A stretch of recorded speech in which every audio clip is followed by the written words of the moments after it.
Hello. I'm Taylor. I just want to give you guys, hey, we're here live. The first show, TV and Added Time Outfitters is going to be us showing the interviews from Gavin, Glinton, and Mark Briggs. That is the first hour of the show. Then I'm going to happen at 11:30 Pacific Standard Time. It's going to go all the way until 12:30 Pacific Standard Time, also known as 2:30 to 3:30 Eastern Time, if that's who you are. That's going to happen in the second hour. We'll put another thing out there on Twitter, tell you guys to join on in. If you do want to check out some of our content on Goals, go to goals.tv. Thank them for sponsoring us, getting to sponsoring John and Phil to get to. We'll talk about that later. And finally, talking about the Added Time Outfitters. If you use code USL, you can get 10% off. So super excited for you guys to see what we have planned, and I hope you enjoy our interview with, first off, Gavin.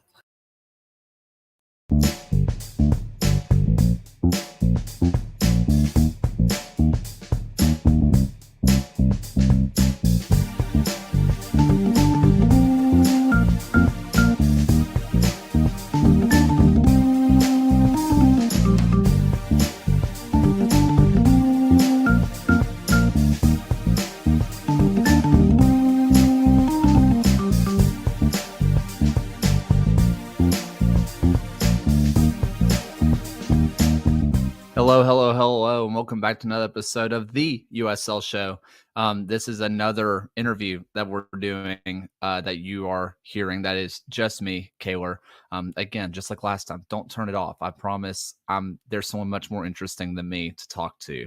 Before we get too far into it, as always, I want to thank our wonderful sponsor, Goals.tv. Thank you for sponsoring this episode, and thank you to our patrons, John Hunt, Frank Anthony, Aaron J., Christopher Cohn, Harry Austin, John Fuller, Michael Fuchs, Joshua Duder, Noah Telford, Alberto Aguilar, Jeremy Churchman, Stephen Howard, Rion Lacara, Tim Knox, NF 30, MOS, Kunal Patel. Thank you guys so much for help getting us to do what we do. Thank you for helping us financially, and thank you for helping us get out to Oakland, which is coming up in, as we record this, like 10 days, which is just surreal. And part of the reason I'm bringing that up specifically is because we are being joined by a very special guest.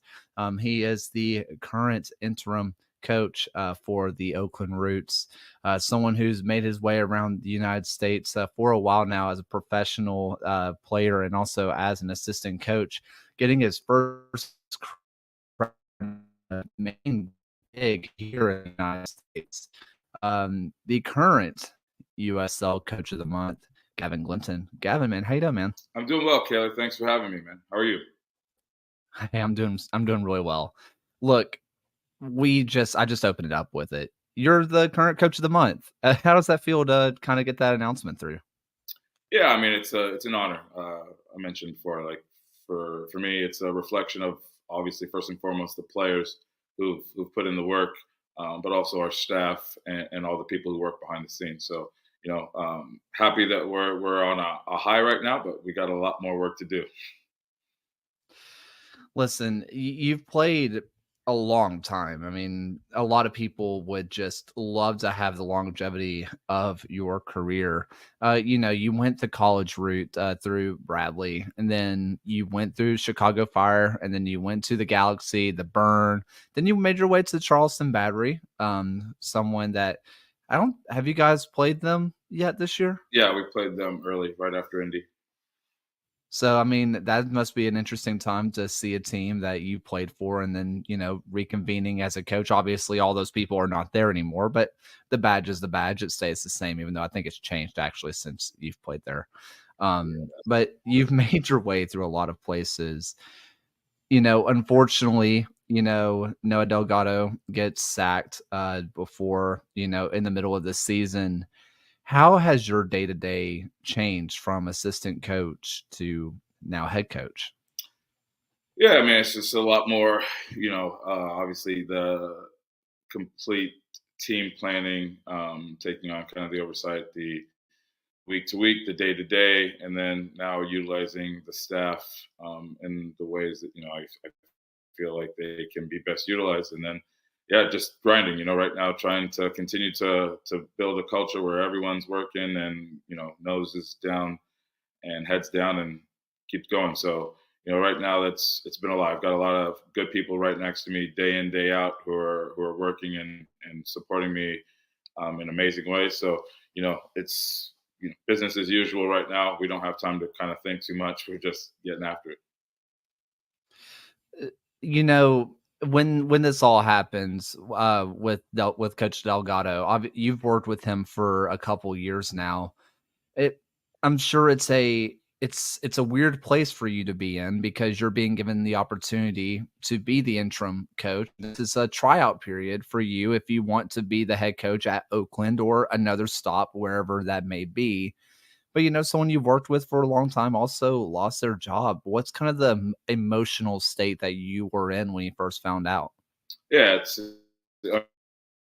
quickly that everything happened, but it's awful because at the end of the day, I'm a a good and head coach was the job, but I'm also an assistant on the team that is underperforming at the time. So it's not that never just falls on one person, and we were all, we're all to blame for that state that we were currently in. So you know, you don't have much time to to think about it. You just have to prepare for the next match. And for us, we had a quick match and then another midweek Open Cup game. So you have to put your head down and keep going. It's a business, and you have to get to work right away. And the guys, we've talked about that, just being able to be resilient no matter what comes your way. And that's what we've had to do. There are teams in the USL that have really excelled at doing the community first thing. I think a lot of people will think of your Detroit cities, your New Mexicos, but there's not many places in the country, in the world, that do it better than Oakland. If it's not in the 510, they don't want to deal with it. If you're San Francisco, yeah, that's San Francisco. If it's San Jose, that's San Jose. That's not Oakland. Coming as someone who's was an outsider to Oakland and now being there for 2 years, what was that like just to get so enriched, into the Oakland root being truly rooted in Oakland? Yeah, well, I grew up in Livermore. I grew up in the East Bay, so I grew up supporting Oakland teams. As soon as I kind of came to the country. So for me, this has been amazing. We went to A's games, Warriors games, the occasional Raiders game. So I'm very familiar with how passionate Oakland is, about its sports, but also how much sports and the community are intertwined. And so, obviously the Roots have come in and done, I think, a fantastic job um, doing what a lot of historic clubs do, and making sure that they are tied to the community and they are involved with the community and connected to the community. So it's a special place, and I think it just fits the town where we're at and how we do things. So I think it's a perfect fit. You mentioned, living in the East Bay. Uh, it's something that's really interesting going on in Oakland with a lot of teams are unfortunately leaving. The Raiders aren't there anymore. The Warriors aren't there anymore. The A's are trying not to be there anymore. And the Roots have made it very abundantly clear that they are not going anywhere. For players that are not from Oakland, is there a conversation at all about being from Oakland, having pride for not just the badge, but the name Oakland itself? Or is that something they kind of pick up on as they, stay around the club for a while? I think everybody who comes to the club is immediately kind of infected by the culture, the connection to the community, and how things are done here.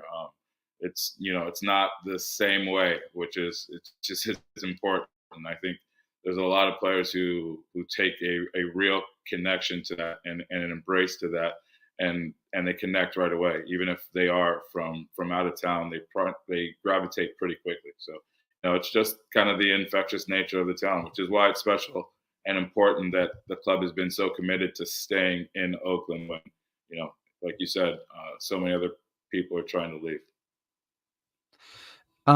There's a lot of players that have really shown out for you guys, especially as you guys have gone on this hot streak.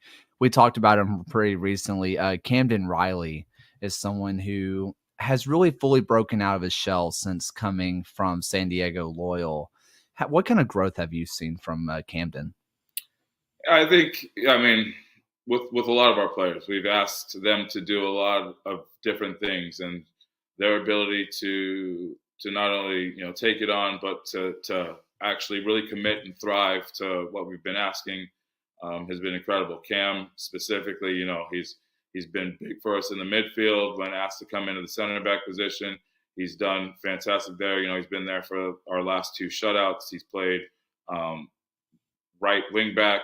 But it's just kind of a testament to everybody, and a good representation of what all of our players have been asked to do, and how they've committed to doing it. So Cam's been big for us. His intelligence and his ability to read the game is big. Since you've taken over, a lot of USL fans, I think, know Oakland, or before he took over, they knew Oakland as just traditionally they played three at the back, right? They went from Juan Guerra, and then they go to Noah Delgado, who they really go to that three at the back. And since you've kind of come in, the 4-2-3-1 has been kind of the flavor of of the Roots recently. Was there something that you saw as either an assistant or once you got your hands on as the head coach that made you think maybe this will work a little bit better? Or was it just tinkering over time and you said, let's just try this, and it worked? Yeah, I think we've been pretty flexible and pretty dynamic with how we've tried to approach it. We've played the majority of our recent matches in the four, but we're comfortable in the three. And I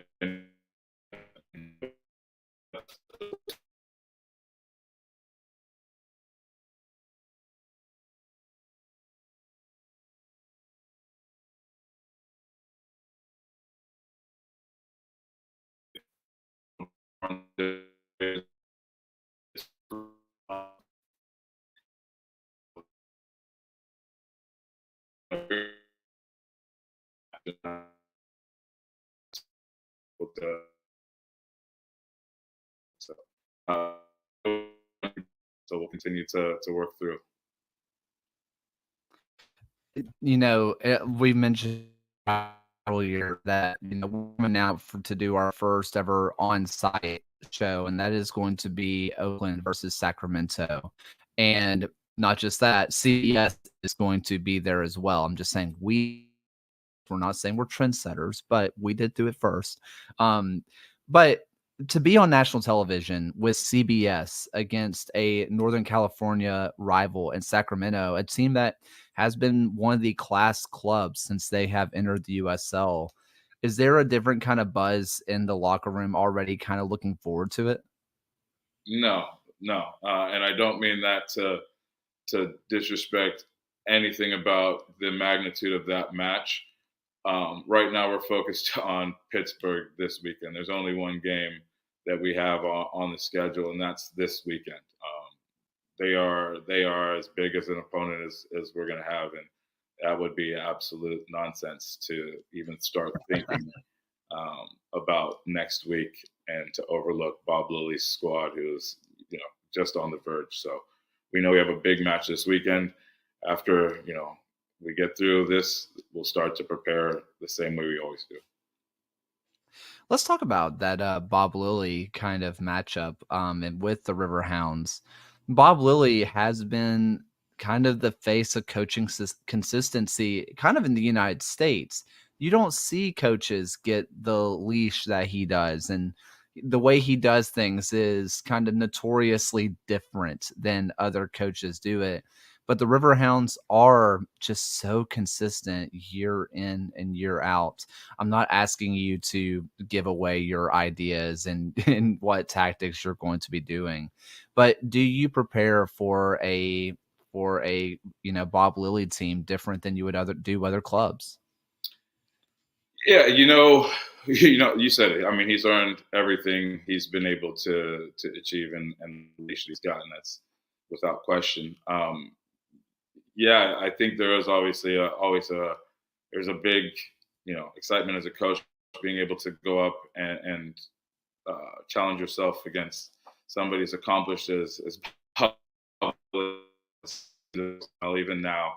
Uh, their record is lying. They're we look at them. I look at them as a sleeping giant, and they're just a tick or two away from changing things. So again, this is another big opportunity. They are a difficult team to play against as well. They always are, and they're going to be at home. So for us, we look at it as an amazing opportunity to be able to test ourselves against again a perennial class organization and team. So, I want to talk about just your background a little bit more. And please correct me if I mess up the pronunciation of it, but you are still, I believe, the all-time leading goal scorer for Turks and Caicos. no, it's Yeah, got to be no, it's Billy no. Forbes for sure. It's definitely Billy Billy Forbes. Forbes now. Yes, it's got to be Billy Forbes. Okay. So, but at you still came in and played very well for club, right? Or for country. Um, Being able to represent, your country and represent just any time you can put on a nation's badge. How different is that than playing just for club? Yeah, it's the pinnacle. I mean, we're a small country, but even being able to win our very first World Cup qualifier on home soil is a memory that I will never forget. It's always special. I was able to put on the U.S. jersey once or twice as a youth. Um, so it's just I think for me it's always the pinnacle of football. There's a passion there that just can't be rivaled. I know that the professional game is the professional game, and the quality is completely there. I'm not taking anything away from that, but I still find the World Cup to be the greatest footballing competition that exists. And yeah, there's always something special when you put on your country's jersey. Someone who is in your squad that is always seems to be getting the call up for country and has been in the USL for a long time. That is everyone adores that has ever met him. Nabil Hagshaw is with you guys and has been captain. Someone who's been a veteran in the league so long, being able to be in your back line. What's it been like working with Nabil? Yeah, he's been big for us. Obviously, his performances over the past 2 to 3 months have been, I think, amazing. I think it's actually, I was just telling him today, I think it's a shame that he hasn't been up for Team of the Week recently, because he's done well against a lot, in the back line against a lot of quality forwards in teams recently. So, his ability to not only lead the team on the field, but connect with the guys and lead them off the field, and be jovial and come to work every day with a smile on his face is big for the group. It's big for the locker room, obviously, and you've seen how big he's been on the field for us. I know you don't want to look forward to the Sacramento match too much because, hey, the Riverhounds are on, what are next, and you should focus on that. But your last meeting with them with the Sacramento Republic was one of the most entertaining matches for the neutral. I'm sure it was not as entertaining in the moment for you. Being able to walk out with a 3-2 place that is as hard to win as Sacramento, what did that kind of do for club morale?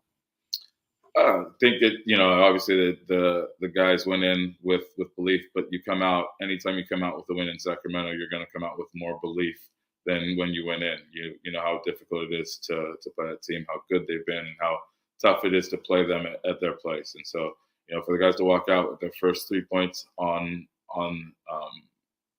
their turf is, it's a big confidence booster going forward towards the rest of the year. And it's kind of spurred them on to with what we can do, week in, week out. So, we've had a couple of big wins, but, I think that the guys believe that they belong. So, right now it's just about keeping our heads down and not getting ahead of ourselves. This league is very, very tight, very, very tough, and 4 weeks everything can change. So even less in the West right now. So we've gotten some wins, but we've just gotten ourselves back into a place where we can compete, and that's what we're excited to do. To really solidify your Coach of the Month honors, you guys get a 1-0 win over Louisville City, another team who has been the class of the USL since they have joined. Again, you guys just when I watched the match, yes, it was 1-0 and it's a close score line, but it never felt like you guys fully lost control of the match. And a lot of that's to do with your home fans. With one of the most unique stadium setups of just a giant wall on one side, you get to have a front row seat to look at the entire time. How just intimidating is that just giant wall of Oakland fans when they're really in it? I mean, they're loud. They're always in it. They travel well, but obviously home is a special place for us. It's just a credit to our fans and, like we say, the people of Oakland. Like, it doesn't really matter where we end up playing. They'll make it home, and they'll make it a fortress. And they show up, and they've turned it into a wall. They don't even need a surrounding fans to make it a loud, boisterous place. I stay out players' energy, and we try our best to reciprocate it back to them because they really are a big 12th man, especially at home. So. Before I let you go tonight, I really do appreciate you hopping on and chatting with us. Oakland has gotten, this is more or less from my own research, and anybody who wants to go to an away day to Oakland. Oakland has gotten the reputation of being one of the best just food and just culture scenes in all of the United States. What's a place that you hit regularly out in Oakland? Ooh. Regularly, there's Mintos, there's the Jamaican spot in downtown, there's Parche, there's a Colombian spot also downtown, but there's just a number of little spots. There's some great Vietnamese spots over here, just over under the bridge in Alameda as well. I cook a little bit as well, so and people around me. So I think those few are fantastic, and there's a lot of other places. There's a great Puerto Rican place that's on the other side of the training center that's brilliant. So and everything you could possibly want you can get here, and it's good. Any good coffee spots? Are you a coffee guy? I'm not gonna lie, my strength and conditioning coach, Marquise Cardial, and Peter Davis, our goalkeeper coach, are complete coffee snobs. But I'm actually I couldn't tell you the difference between anything. I do drink it though to stay awake and work. So you just grab whatever is around, and they can't stand it. No, they don't even. To be honest, they don't even involve me. Like, that's how snobbish they are. They don't even involve me in their coffee discussions. They'll look right past me, talk right beyond me to go and invite each other to coffee, to make each other coffee. That's just, that's where it is. I gotta just get in where I fit in. Hey, you know what? Maybe because I'm a big coffee guy, might have to bug them just a little bit.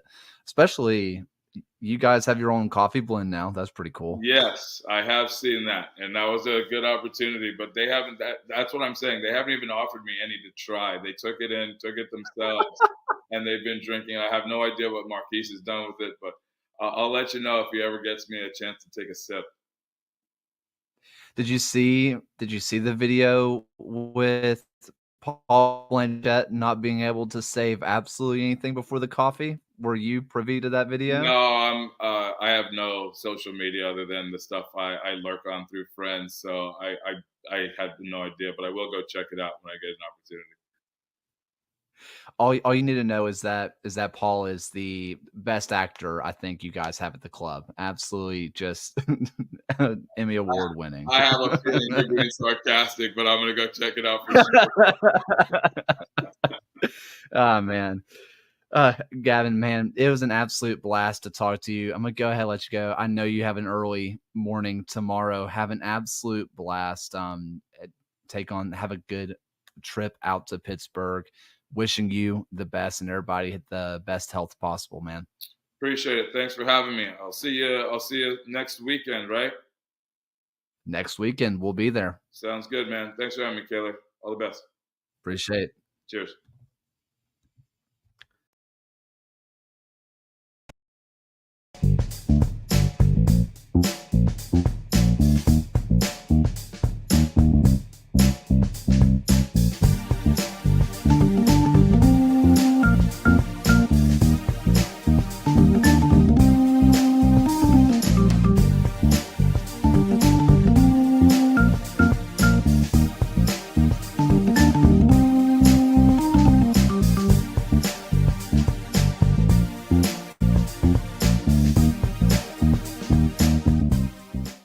Hello, and welcome back to another episode of the USL Show. We are back with yet another interview. We've done like 3 of these lately. It's unheard of for me. Don't get too used to it because I'm about to teach again. So I don't have the time that I used to. Thank you so much for popping in. And thank you to our wonderful patrons, John Hunt, Frank Anthony, Aaron J., Christopher Cohn, Harry Oster, John Fuller, Michael Fuchs, Joshua Duder, Noah Telford, Alberto Aguilar, Jeremy Churchman, Stephen Howard, Rion Lacara, Tim Knox, NF Reg 30, MOS, Kunal Patel. Thank you guys so much for helping sponsoring us. And thank you to goals.tv for sponsoring us. There are a lot of you who are watching this interview on goals.tv. So we really do appreciate that. And if you haven't checked it out, check out our new sponsor, new partnership that we're super excited about. Added Time Outfitters.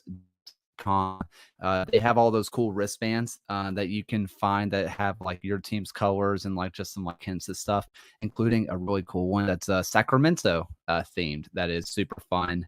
And if you use our code USL, you can get 10% off your entire order. So I think they're like $12. So buy 10 of them. It's $100. Use our code. You get $12 off. $102. That easy. So check that out. But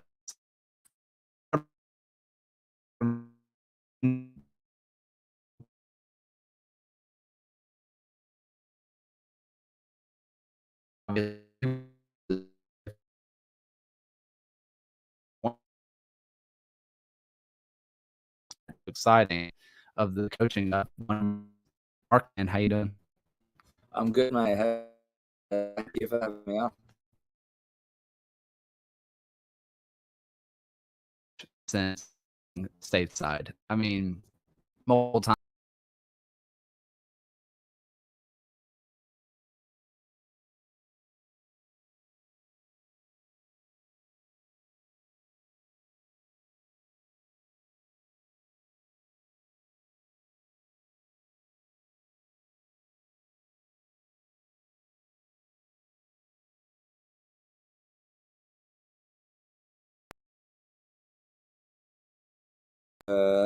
For myself and the club, it's a privilege to be on the main CBS network. It also shows where the leagues come. It shows the quality within the league. So it's obviously a good thing for everyone. I think a good thing for everyone to be able to be on a national network. To really broadcast the USL and show what USL is all about in a game that means so much to two communities and two teams. And obviously for us as Sacramento and Oakland to be able to show the quality that they have in their organisation and the quality we have in our organisation. I think it's a positive in so many ways. You talk about the quality. I mean, we can talk about the quality of your squad. Obviously, you guys were just eliminated in the U.S. Open Cup, but it was not through the lack of an incredible showing by you guys. Obviously, the goal is to make it to the finals. You've done it before. You want to win it all, but in the end, it didn't end up, working out. How did you feel about this year's Cup run as opposed to the ones in years past? Yeah, I think, look, when you make the final, and we're very proud of that, because we made the final probably in the last year that it was the Open Cup as you wouldn't be used to seeing it. Every team enters it, the prestigiousness about it, and then the following years after that haven't quite been the same. So we're really pleased and obviously proud that we were able to make the final, and it was a fantastic achievement. But we didn't win, so we got to the final, and obviously for a lower level a second division team to be able to accomplish that and do that, it's magnificent. And now Indy 11 have an opportunity to do that themselves. But I think it's this year's Cup run had its moments again. I love the competition, and I think when you have your leadership that so enjoys the competition and puts a lot of emphasis on it and puts a lot of passion on it, that bleeds through to the players. And I think it's something at this club that we take extremely serious, that we want to do well in every year. And this year was no different. I think we had a good show against Monterey Bay and scored a couple of goals and got ourselves into the next round. And then obviously the San Jose Earthquakes game was probably one of the most exciting games I've not exciting for me as the coach, but for anybody watching the game, was an extremely exciting game. And for us to go down and then equalise, then go up, then they equalise late, then they go in front in extra time, and then we score 2 goals in a minute to win the game in extra time. I think it's just the beauty of the Cup, right? And the reason why we want to be in that competition, and why I think it's so important that competition continues to run and continues to be recognised. And then obviously that put us in the quarterfinals with Seattle Sounders. Obviously in the rounds leading up to that, Seattle didn't play their what would be perceived as their starting 11. Against Louisville, then against Phoenix. They played very strong teams, but not their MLS team. So we were expecting that same lineup. Obviously, we didn't get that lineup. We got their full strength MLS roster, their full strength team, and I felt I was really pleased with the performance. I felt we gave them too much respect in the first 15, 20 minutes. And we first goal we conceded, obviously a deflection at the edge of the box, and deflects in and puts us on the back foot. But I felt like we still had some momentum, we still were doing some good things. And then the second goal, obviously we make an error and Jordan Morris punishes us, and that's when you play these top players, that's what happens. But second half, I thought we came out, we adjusted things slightly at half time. And I thought second half, we really managed to put them on the back foot. We obviously scored a goal early and gave ourselves some momentum. Scored an equaliser, but VAR penciled it off. So we made ourselves look like, a decent team, and put Seattle on the back foot. And represented USL in a positive way. But it wasn't to be enough on that night, unfortunately. But another fantastic cup run, and something that, I'm sure in the future I'll look back on and be proud of. You talk about just kind of the AR, kind of wiping that one off. When I was watching the match, and it's the same way with the San Jose match, just the energy and the stadium was unbelievable. One of my favorite things that I see whenever I watch a match on TV, especially at Sacramento, is that when Sacramento scores, the camera can't stay still. it is, the whole place is just rumbling. When you're on the field, obviously you're coaching, you're trying to tell guys to stay in the moment, and you're trying to celebrate with the people around you, but not get too caught up in it. How do you not get too caught up in what's surrounding you there? It's so special. It is. It's very, I don't know if they showed it on the TV cameras, but even the second half, when we came out for the second half in the Seattle game, as we walked out of the tunnel, the whole stadium was lit up by people's phones. And it just gives an energy. It's an environment that I'm extremely fortunate to be able to coach in on a weekly basis. My players are fortunate enough to be able to play in it, and I think for those nights, whether it be Open Cup games, playoff games, big league games, there's no better atmosphere, in my opinion, in USL, and we're very fortunate to be able to be in it and take it all in on a weekly basis.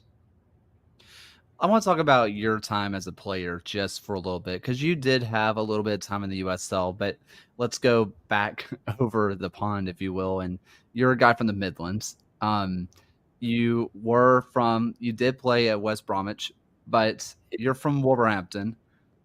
Are you a Wolves? Were you Wolves growing up? Yes, I'm still Wolves. Always have been Wolves. My family are all Wolves. But my dad's very old fashioned, and I signed for West Bromwich Albion when I was 12 years old. And I'd been training with them, and other clubs had been trying to get me, but West Brom were the first club to say, we want Mark.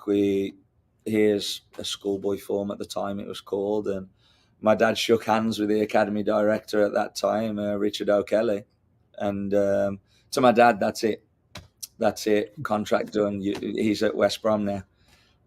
Anyway, 2 weeks later, Wolves came. Now we're all Wolves. My whole family's Wolves, and I don't know if you know, but in England, it's there's huge rivalries, and my dad said no. He's going to West Brom.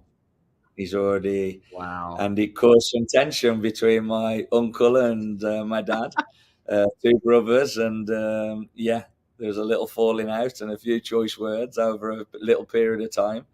But that's just how my dad is, and that also shows you like what football means to people. Well, I was going to kind of mention, because like there's so many big clubs in the Midlands, especially when you look at the area. You look at Wolves, you look at West Bromwich, and then you see like Villa, and then you see Brum, right? Like there's a lot of big clubs around there that absolutely despise each other, and obviously you see Second City derby between Villa and Brum, but like West Brom and Wolves, I mean, there is equal amounts of hate between those two as there is between Villa and Brum. So like that's a hard part to be on the other side of the rivalry. Yeah, it was. Look, I was a young boy coming through, and was so fortunate to come through at the club I did and learn from the people that I did. But yeah, it's a very real rivalry. I was out one night in Wolverhampton with my friends, and I just started to become a pro and be around the first team and be a little more recognised, I guess you would say. And each club has, it's not talked about, but hooligans, let's say. Sure. One of the main guys for the Wolves is named Tyson. I was in the bathroom and he came in and was like, "What are you doing in Wolverhampton? Why are you in Wolverhampton? Basically, get out of Wolverhampton." And that just shows you how it is. There's certain things and certain places you can't go when you represent one team, even though I'm from Wolverhampton. Yeah. I guess this is a bad time to mention my cat's name is Zulu. Yeah. That's actually the Birmingham fans are known as the Zulus. Yeah, I figured I'd throw it out there just in case he does run in here and you're like, whoa, hey man, I didn't. Relax. So you pop around a lot after that. You go, you stay in Europe, and then you come to the US and you go to what then PDL and now USL League Two, right? Uh, Going from playing at a club like West Brom to coming to like the US and playing in the PDL, was it a bit of a shock for you, or was it just football? A little bit of both. It was obviously between my time at West Brom and the time I came to America, there was a lot of clubs in between. Mhm. Spent some time in Denmark, spent some time in the lower leagues in England, spent a little bit of period in India, Malta. So there's a lot of places, and I'd honestly lost the love for the game a little bit. Um, wasn't in a good place in regards the game and wanting to be a part of the game anymore, and just lost general interest and general love. And a friend of mine, Stuart Riddle, asked me to come over. He said, "Look, just come over and play in the PDL for a few months and put your name around and see how you do and see how you feel." I ended up loving it. Was in Kalamazoo, Michigan, Mhm. for 3 months. Short season, but found my love for the game again and loved America, loved the people I met, and so essentially wanted to somehow figure out a way to stay in America. I then went out to Portland for a little bit, and then ended up signing a contract with Wilmington Hammerheads in the USL in North Carolina. I was waiting for you to bring up Wilmington because one of our guys who's on the pod, who's unfortunately not being able to make it out to uh, California, he's big Wilmington guy. He's from Wilmington, and it's always his fun fact that whenever we talk about you and we talk about Sacramento, and he always is like, "Never forget, he's a hammerhead." Like, don't. uh, That's true. Very true. I wouldn't be where I am if it wasn't for the Hammerheads. I mean, you know, you weren't there at the same time, but just want to put the connection there. Both you and Gavin Glinton were both at Charleston, not the same time, obviously, but you both had that connection. I asked him this question. I'm going to ask you the same thing too. When you coach against a club that you played for, does it kind of, remind you of some memories, or is it just it's been so far removed that it's like, oh, yeah, I did do that, but whatever? Yeah, no, I think whenever you go back to a club that you've played for or a club that you've been a part of, there's always memories, there's always good times that you think back to. But then obviously when it comes game time, you're fixed on your team and trying to beat your old team, so to speak.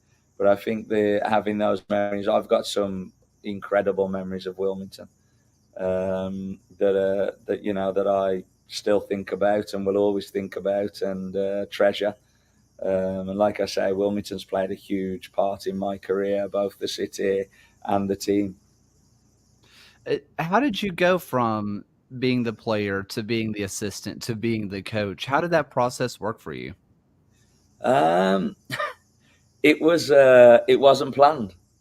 Dave Okay. Irving was my coach at Wilmington. Incredible guy, um, incredible coach, and he kind of was coming to get into an age where he was didn't want to do everything every single day. I was one of the more experienced guys, older guys on the roster, and he said to me, "Hey, I want you to start running things." And I was like, "Well, I'm still playing at the moment." And he's like, "I know you can still play, but I want you to do this." So I kind of got through into it a little bit, um, and then just started doing it, started learning, started growing while trying to stay fit. And then in the off season, instead of going home, I actually stayed in Wilmington and started coaching properly, um, a U12 girls team, and that was my first, real step into coaching. And then I ended up staying and playing again, then coaching the off season, and then I stopped playing and really focused on the coaching, and coached all different ages within the youth setup at Wilmington, and then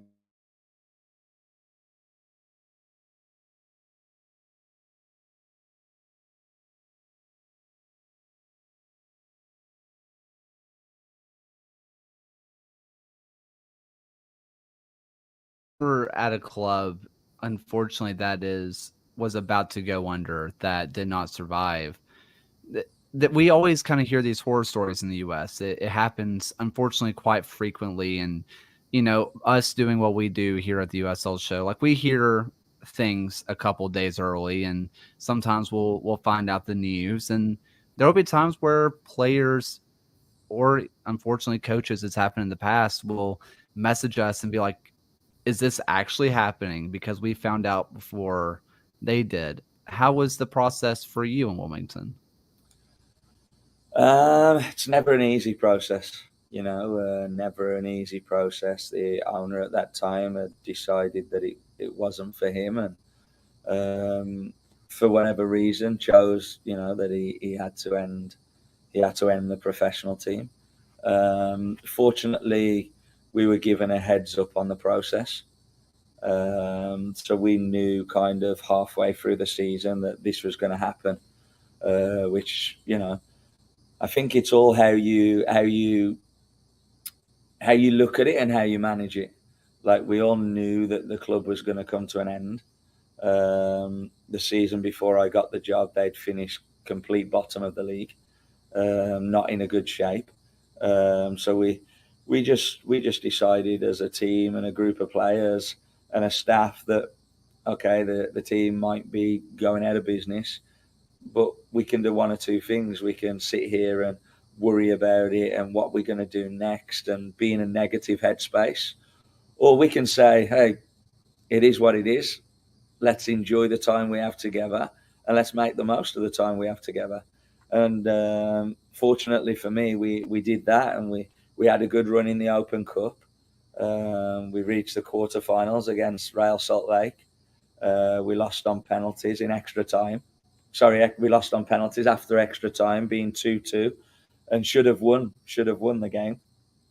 And I think we finished 1 point out of on the same points as Orlando, but Orlando may have beaten us to the last playoff spot, on a budget of 220 grand. So we were, we punched above our weight, but we had made it enjoyable, and we beat Nesta's Miami when they were spending loads of money in the NASL and had big players playing for them, and we beat them in Miami. And then we had a really good run against, Real Salt Lake, which ultimately led to me moving to Real Salt Lake, because after that game, I was pulled into the back office and asked if I wanted to join Real Salt Lake by the then sporting director, Craig Weibel. I mean, I guess really without Wilmington, what would you? I mean, that's unbelievable. I'm going to have you just for a few more minutes, so I have a couple more questions for you.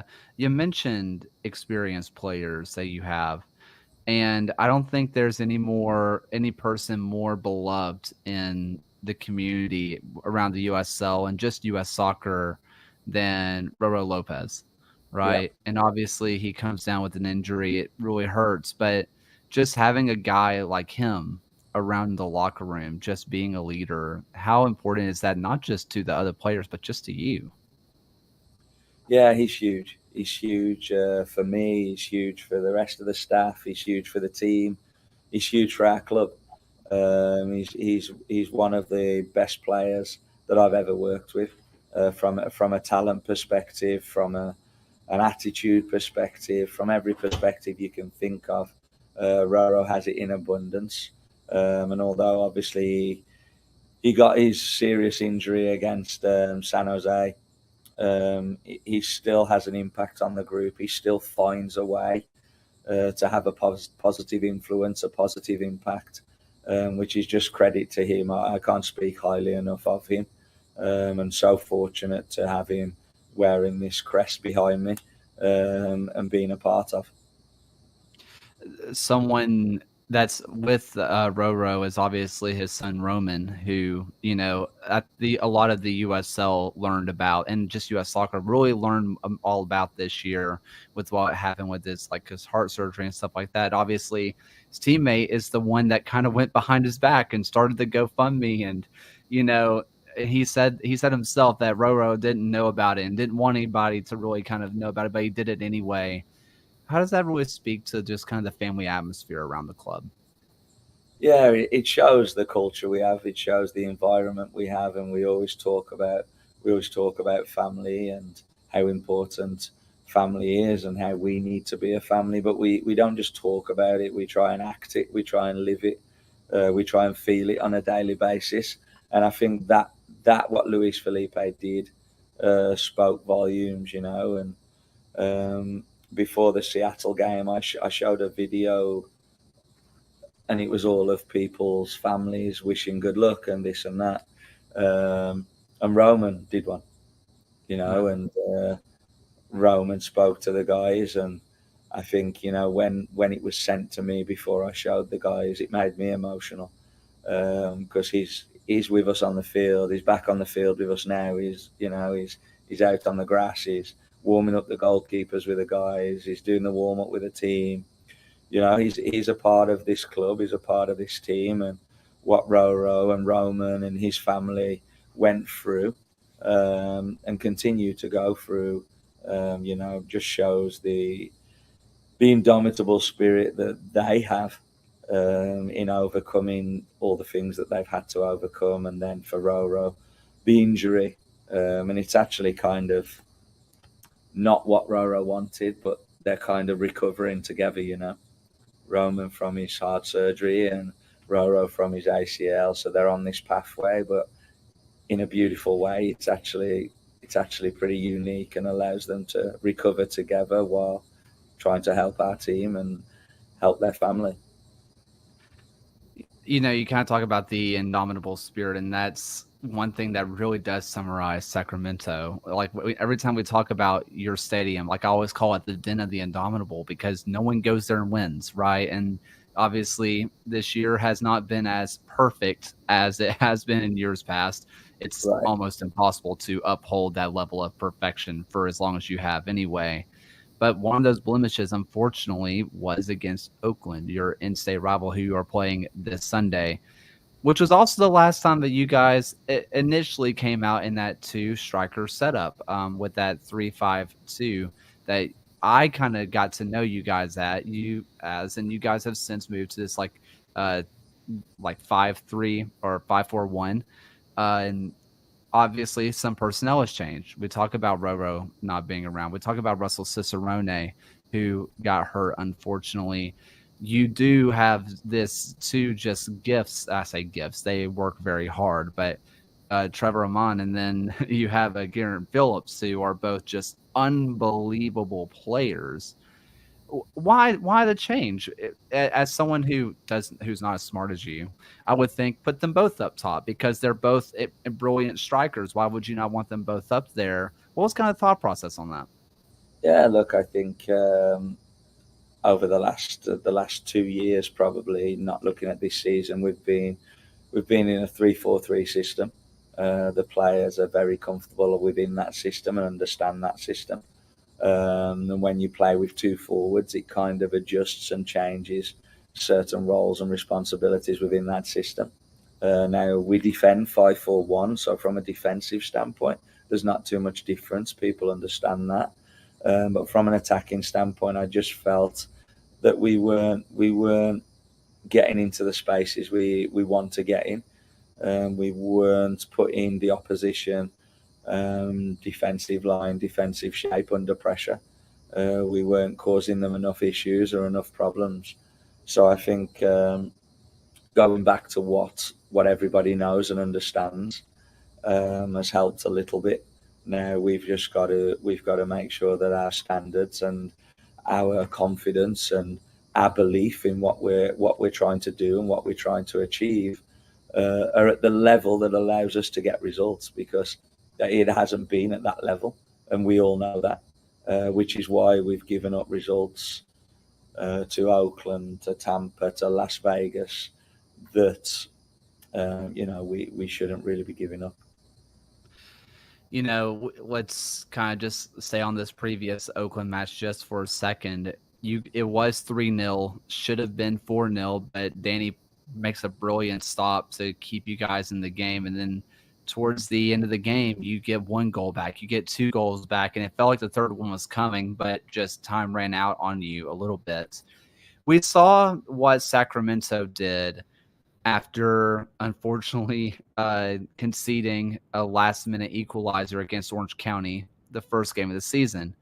You guys end up going to Orange County and I know you won't say this, but kind of beat the brakes off of them. Like, you absolutely just ran over them. Is there a level of this is not the right word, but I can't think of another way to put it, but almost like a pissed offness of just like, we dug ourselves a hole. We were a better team in that. We're going to go show them who we really are. Look, I think when you represent a club of Sacramento's stature and caliber, with that comes a pressure. With that comes a pride. And I think there's been games, especially at home this year, where that hasn't been there. Now, that's unacceptable. And there's been a few games, especially Oakland, where it was embarrassing. It was embarrassing for me to be the coach of that team. It was embarrassing for our fans. It was embarrassing for our players. To perform at that level is unacceptable. So there is a feeling of, we've got to put some pride back into our team. We've got to put some pride back into our fans. Now, it doesn't matter that it's Oakland. Yeah, that's irrelevant. It's obviously Oakland's a local rivalry, and that's our next game. But we've got to put some pride back into this badge, back into our club. Oakland's now the next game, which gives us the opportunity to do that. But it's about us, and it's about getting back to what we've made a name for ourselves in doing over the last few years. And that's doing the basics to a very high standard. So we've got to get back to doing those things, and the results will follow. I got one last question for you. And it is, you guys have a lot of fans who are taking buses and going in carpools, and it's bound to be a lot of Sacramento Republic fans making their way to Oakland. To those fans who are able to make the trip, and to the Sacramento fans who are going to be at home, what message do you have to them? First and foremost, thank you. Thank you for being willing to spend your hard-earned money and travel the hour and a half, the 2-hour trip down to Oakland. And I can promise you that the team will perform this weekend, and the team will make you guys proud. And it will be a good occasion for USL, for the atmosphere, for the environment. But we're going to turn up this weekend. Mark, I just want you to know I'm a Birmingham Legion fan, but right now I'm about to run through a brick wall for Sacramento. I don't know what that means, but if there are Sacramento fans, they're our biggest demographic, if we're being honest. So there's probably a lot of them who are about to head down to Sacramento early and start partying like 3 days before the match. So just go ahead, send apologies down to whoever you have to in Oakland, because the party is starting immediately, man. That's it, mate. No, I'm fortunate that we have the fans we do, and I love the support they give us, and so thankful for everything they do for us. Well, listen, thank you all so much for listening. Thank you so much for popping on, Mark. I really appreciate you taking the time after training. Cannot wait to see you guys in person, and how this match ends up unfolding. You never know in these local derby games, but it'll be a good game. That's for sure. All right. Thank you all so much for listening. I really appreciate you guys listening to the USL show. Show some love to all the people who put this together. And really, I do appreciate you taking the time, Mark. Thank you, mate. Appreciate you having me on. Cool. All right. So we are finally here. I am in a hallway. They are at the field. I don't have a microphone, so I'll maybe hear these guys in a second. So it's here. You guys have made it. John, Phil, we are live from you're live from Oakland. How's everything? Over my shoulder, you can see the goal. Like, we are feet away from the action. Sacramento's actively warming up behind us. Unreal. We were at the Oakland Roots supporters tailgate before this as well. Immaculate vibes, just like absolutely unbelievable. So shout out to the Homegrown Hooligans, Los Roots. Yep. I think La Union 15. There's about 10 supporters groups out there, but they were all great. The vibes were great, and we're just super excited. We've just had a quick chat with Camden Riley. Yeah, Cam came over, said hi just a bit ago. So yeah, it is. It's been great, but I have to just like start this broadcast by saying, like, Kaylor, like, through all of the travel nonsense and everything, like, this trip genuinely would not have happened without Kaylor, and it's an absolute shame that you're not here. Yeah, and we appreciate the production. We appreciate the effort right now, because you are the man for making this happen. Yeah, no, I just wanted to say, like, first and foremost, thanks to Kaylor, because he made this real. Well, for me, it's a shout out to obviously Goals and to Added Time Outfitters, and obviously the Roots and Tommy for setting this all up for us. I was stoked. I also want to say shout out to Santos Coffee and the wherever hotel I've managed to squat in for a second to like not have to use my data more than I have to. So super excited for you guys. I'm excited to see what all comes of it. I'm excited to see the Google Drive. I'm going to just kind of go back staff, like just kind of go in green room, listen to everything, and you guys have just a blast. I'll hop in from time to time to chat with you guys, talk about some big points. Major point is that North Carolina won the W League last night in an awesome match. So that was super fun. So congrats to the new champs of the Courage. And I'm excited to see what you guys do. So I'm gonna leave you guys to it. I'll hop in from time to time. Sweet. Well, excuse the noise from the scissor lift of cameras going on behind us, but we are like we said, live from pitch side here in Oakland prior to Oakland Roots taking on Sacramento Republic. I'm Phil Baki. I'm joined by John. John, I know you flew in and straight from the airport to the stadium. So landed at SFO at 9:30. Was at the stadium at 10:15. So I mean, living the life. It's really kind of crazy to be here. Crazy to be on the pitch. Just completely fantastic. Again, I'll just echo the shout out from Kaylor. The fact that we are here is like down to his coordination and Tommy from Oakland Roots. He's set us up with everything. He's treated us extremely well being here. So just shout out to the whole organization for putting on a class event, and really looking forward to things. But I mean, ahead of a game like this, we talked about one, how big it is that like USL is on Big Boy CBS, right? And the event that the venue, the teams on display, all those things are so important when you're selecting a national game from a limited selection. It feels like USL's really kind of knocked it out of the park with this selection of Oakland versus Sac at this moment in time. No, absolutely. I mean, just thinking about it at that macro level before you even get to the pitch, it's an organization in Oakland, a setup in Oakland, where, I mean, this team and Tommy setting the culture has been so fan-driven, so focused on building that sense of community, that supporters culture. Getting to highlight that on the national television in such a unique venue like this, like the stadium behind us, it's really an incredible way to highlight what makes the USL unique as compared to so many of the other sports leagues, soccer leagues out there, even within the United States. And then you bring in Sacramento, who has really kind of set the tone in the Western Conference for so many years. Having the local rivalry aspect, being able to bring the supporters in, really cool to see. Yeah, this is big. It feels big, and with the fans outside the hype is definitely building ahead of this one.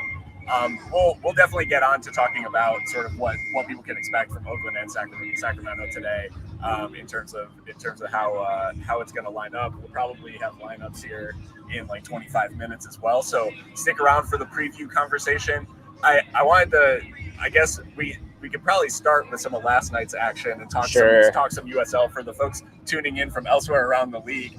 Obviously, another national TV game was last night. ESPN2, Hartford Athletic, unfortunately on the receiving end of a Pittsburgh Riverhounds team that is really in the ascendancy right now. Yeah, I mean, Pittsburgh went almost 2 months without scoring a goal. Now it's 8 in 2 games.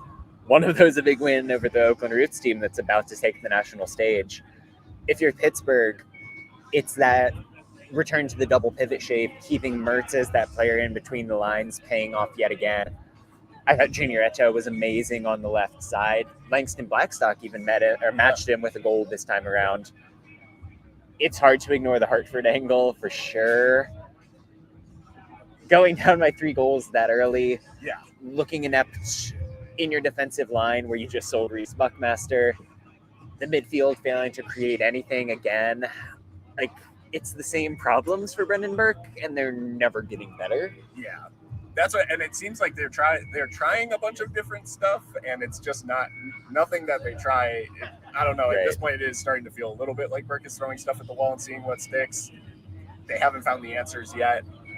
And I think it's great signs for a Pittsburgh team that even a couple of weeks ago, I was ready to be like, yeah, that's them done. Like, they just can't figure it out from a goal scoring perspective. Yeah. That's changed over the last couple of games, and much to the delight of Pittsburgh, who, when we're speaking of putting people on a national stage and them showing out, Pittsburgh Highmark was like absolutely packed out last night. They did like a bit of a whiteout, it seemed. They did, yeah. So just with the release of College Football 25, just a very Pennsylvania thing to do. But no, that was like you said, a great performance all around. And there was actually, I would say, like, if anything, 3-1 is a little bit flattering to Hartford, because there's a couple of chances that Pittsburgh did not put away to make this one even a little more comfortable. And we talk about Pittsburgh improving the scoring, finally hitting the back of the net. It's not really their strikers doing it. Like, the strikers are kind of just there to apply pressure, be part of the overall shape. But it's those tertiary players who are finally finishing the chances. If you do get any of Sterling, Kizza, EJ Johnson finally like doing what they were brought in to do as a number 9, that probably takes Pittsburgh to another level where maybe these 2 games are fluky, but that's the level of consistency you're looking for. For sure. Well, we also saw Tampa Bay get back to winning ways at the expense of your local boys, Indy 11. Little case of Indy 11 getting caught looking ahead to the Open Cup, maybe? You got to think so. I mean, for Indy, this was the flattest they've looked in months and months and months. And, I mean, really 2 teams, Tampa Bay and Indy, that play a very similar style. Like, you've got the 3-4-3 shape. One of those players is going to be kind of moving between the lines, whether it's Guinzotti on one side or Josh Perez on the other. Tampa Bay executed better. They were able to control territory and force Indy back. I thought what they got, her usual, out of Aaron Guillen and Jordan Doherty at the wider center back spots, carrying the ball forward, really kind of setting the tone and dictating things offensively. That's Indy's bread and butter. Like, you've got Ben Efemu breaking out, making our midseason all USL Show team because of that ability. He couldn't do it against Tampa Bay. The Rowdies were deserved winners. And I think that this is sort of the kind of game that's going to cement them as, yeah, we're in that conversation with Charleston. We can compete with Louisville. We're going to be in the mix at the end of the year. Yeah, it's a good showing for sure. I mean, anytime, I think they took advantage of getting that set piece with Cal Jennings. Sure. Catching Indy cold at the near post is not something that a lot of teams have been able to do. So him flashing across and scoring that header obviously kind of changed the way that game was flowing.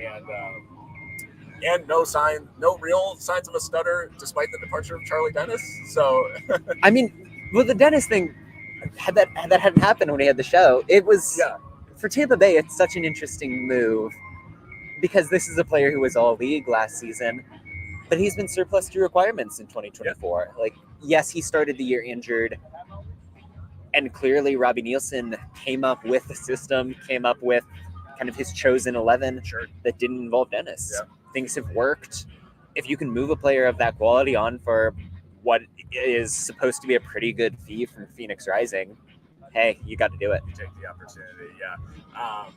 And I mean, no small part of that is Chris Alstemo's like sort of emergence Sure. as just like Yeah. a solid option in there, because I think it was always a question mark of like, where's he going to fit in here? Right. And he's turning in like 7, 8 out of 10 performances week in and week out now for Tampa. So There were some games where they kind of used Dennis as the other striker, like swapping out Arteaga for him.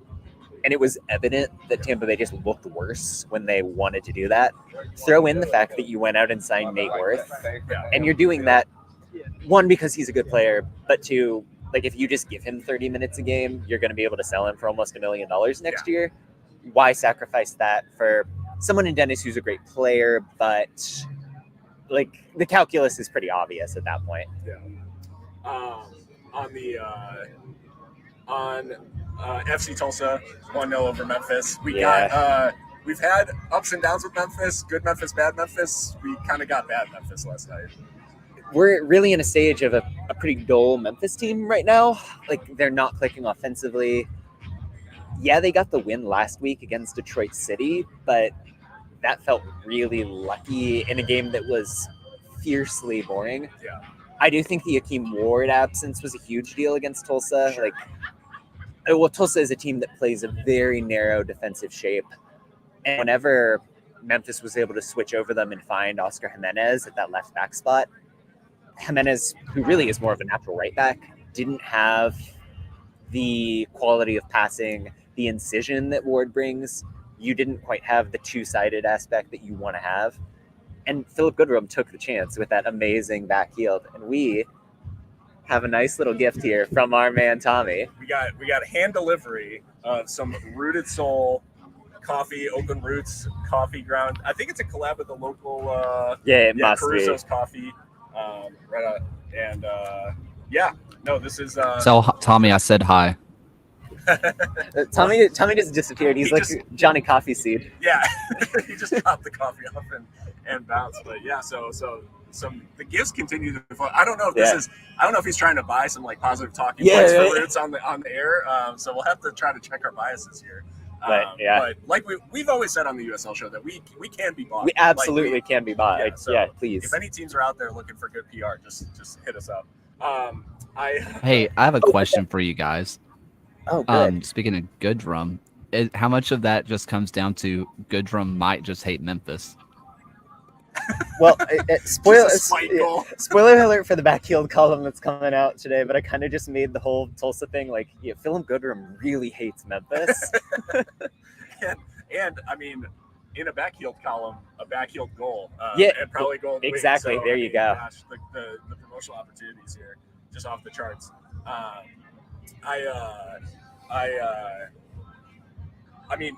So then moving on, New Mexico United, Birmingham Legion. Yeah. So Kaler, I don't know if you've got thoughts on Birmingham, but 1-1 in New Mexico, probably a credit to Birmingham versus versus a downbeat for New Mexico. Or how did you see this one? And Kaler seems like he's talking to wife. Yeah. I mean, New Mexico in an interesting spot. They had the bye week in the league. Their last game was that Open Cup match where they went down pretty much instantly against LAFC.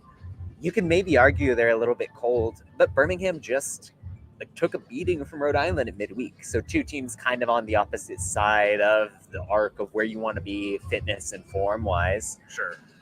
I thought New Mexico started really sharply. Avion Flanagan was stretching the lines. For Birmingham, not having Kobe Hernandez-Foster in the early stages so evidently kind of set them back in possession where the patterns weren't there, the passing was rough. I liked the idea of getting Ramiz Hamuda in the mix in the midfield just to give him that experience. Ultimately, it kind of let them down. And then you bring on Kobe Hernandez-Foster in the second half. Yeah. You really change the dynamic. I think the Pino substitution mattered a lot as well, just giving you an anchor, someone physical who's going to go to battle in those higher up positions. So, good changes from the Legion, but New Mexico probably disappointed to not hold on there. Yeah. I would say it's another case too. Birmingham are definitely a team that like they find a way to generate a lot of shots even when they don't have a lot of the ball. So I do think that's the one big positive for Southern Company is that like they continue to generate against a New Mexico team that is typically pretty good at limiting production. And they really limited what New Mexico did across the 90 minutes, which I think was positive. But no, I think good result for Legion on the road, and any point you can take out of New Mexico at the moment is a good one. Definitely. Weren't they just win at home? New Mexico, I want to say. What was their home for? I'll have our intern take a look at it. I want to say they were like 8. I think they had like 8 wins, no losses at home, but that's a total stab in the dark.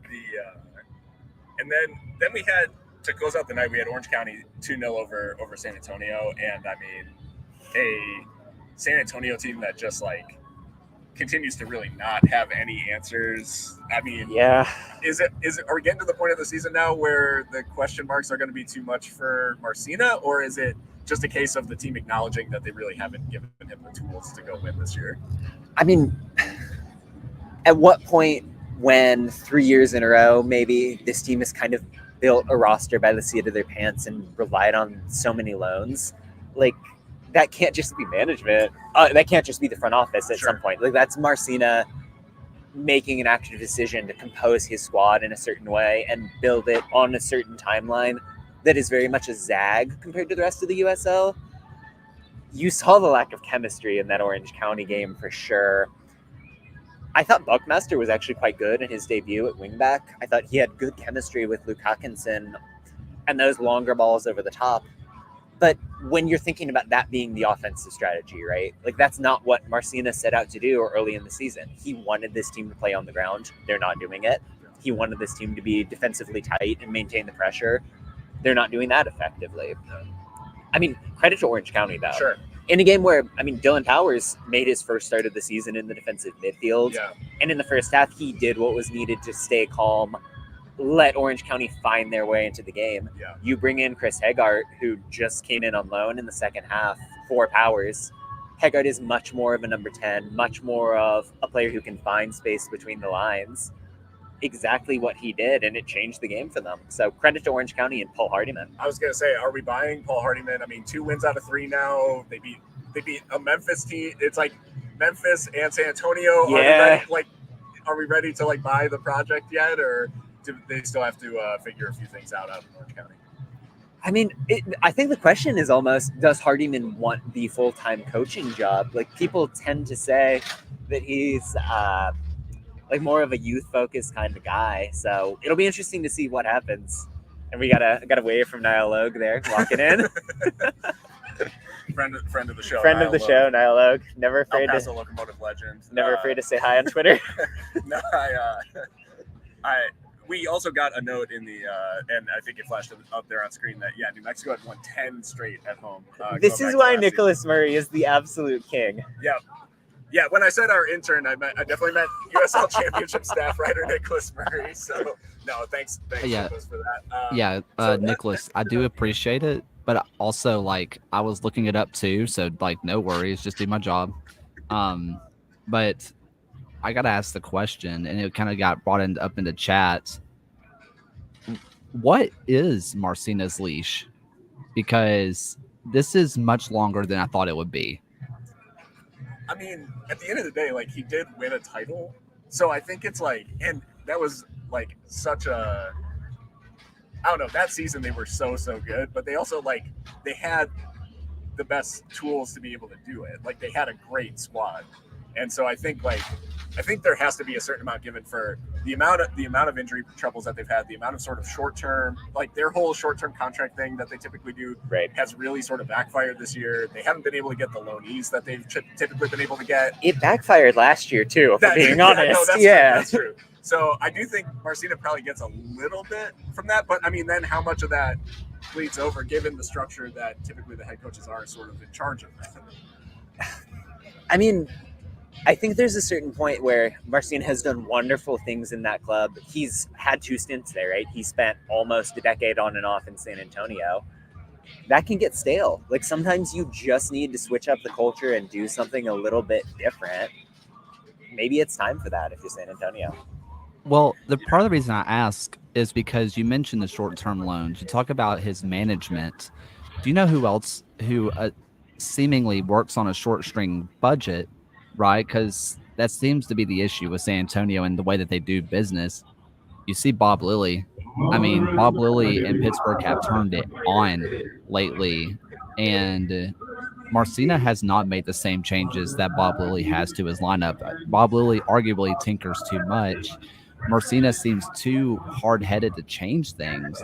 At what point do you just have to say you have to change something, literally anything, or you're done?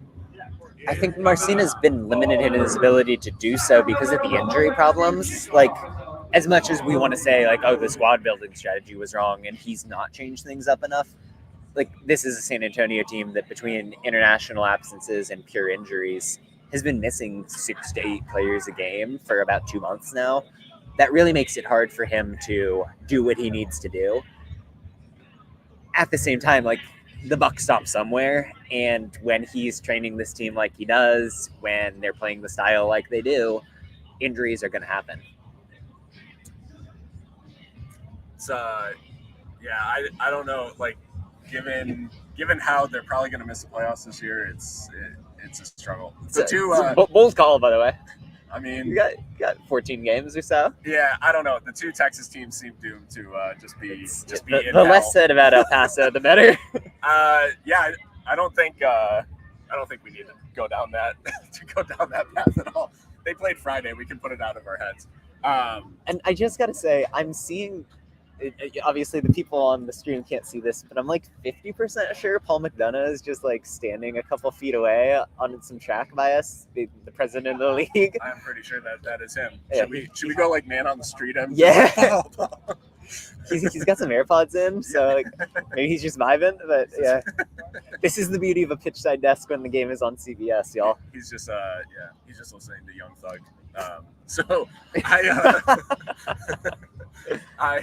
Well, before we're probably going to have lineups here in the next few minutes, but I wanted to spend a little bit of time talking form of these 2 teams. Absolutely. And I mean, starting with the hosts, Oakland Roots, a team that, traditionally had kind of their ups and downs. They haven't been the most consistent team in the league, but over the last 10 games, they've won 7. And right. Gavin Glinton, ever since he took over as the interim, in the interim job, he's gotten the maximum, I think you could say, like out of the squad. No, absolutely. And you've seen, well, I think in terms of like what changed from Noah Delgado, cementing that back 4 was the first step, and kind of leaning into the fact that you've got a roster that is deep, that has a lot of players with different tools that you can use depending on the matchup. So we've seen matches where Camden Riley has played in the central midfield and been very aggressive defensively, very aggressive getting box to box. We've seen games where you're kind of trying to push for the speed on the wings, whether that's through Trayvon Reed or Babacar Jai. We've seen the Johnny Rodriguez at right wing experiment where you're kind of getting this second target man in a different location. That's the beauty of what Oakland is doing right now. They've got the shape, they've got the general philosophy, but the ins and outs within the specific matches are letting them do what they need to do to get results. So the tough thing, obviously, last time out, tough result for both the team and the fans, 5-0 against Pittsburgh. Yeah. What is the thing that most needs to change going into this game to avoid anything like that happening against Sacramento? I mean, I think a lot of the problem against Pittsburgh was the effort in defensive recovery. There were so many moments in transition in a really out-of-character way for the Roots where Pittsburgh just had their will on the break. Some of that was individual performances in the back line that weren't up to snuff. I think you could pinpoint a couple of players that I would be surprised to see start today.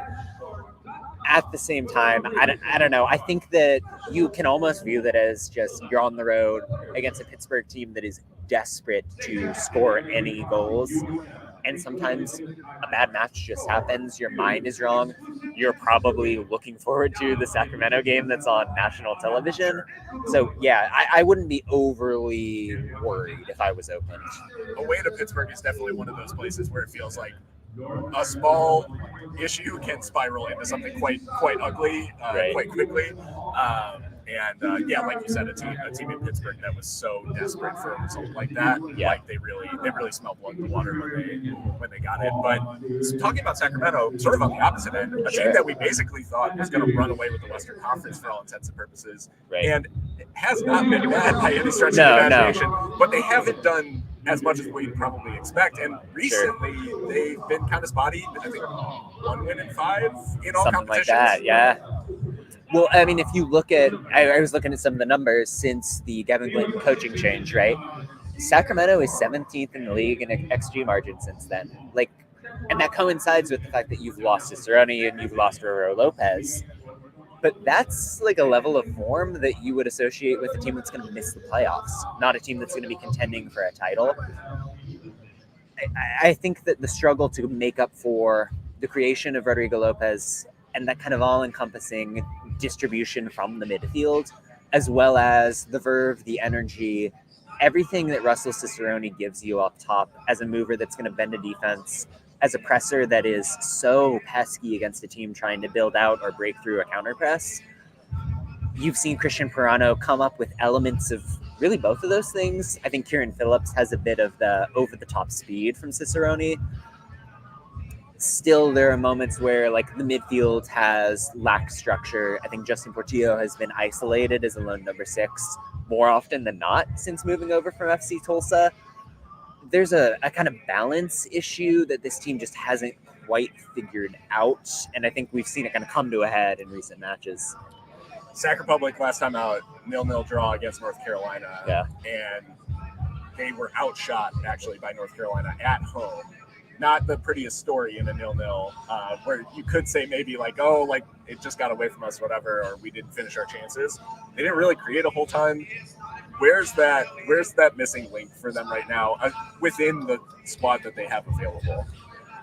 Yeah, I mean, when you think about how this team tries to build out, they are very aggressive in how they use their wing backs, and they want their center backs to be initiators on the ball. You've kind of seen that still work, right? Like Jacker is getting touches in good areas. There's an open question on the left side, which I think we may end up addressing just given that they've got 3 possible choices and we'll see what happens with the lineup. But where are you working in from there? Who is going to step up between the lines, really force a team to respect your threat? And then you're stuck in the rock on a hard place where either Gur is going to cross in, Gur can make a dribble, or he can pass to somebody who has that triple threat down the middle. Can Pirano be that guy? Is Luis Felipe going to step up? Nick Ross has played the high position a lot, but that's not really his game, like compared to the best creators in the league, the creators who are up to the standard of what Sacramento wants to be. Like Danny Vitiello has done a lot for this team. If you're thinking about the strengths on the other end, he gives this team the room to experiment and kind of figure out where they're going because he's been unmatched as a goalkeeper all season long. For sure. But it's an interesting conundrum for Sacramento. Well, do you think that there's an argument? Oh, sorry. Go ahead, Kaylor. No, what I was going to say is like when I talked to Mark Briggs last week, I'd asked about the change to the 5-4-1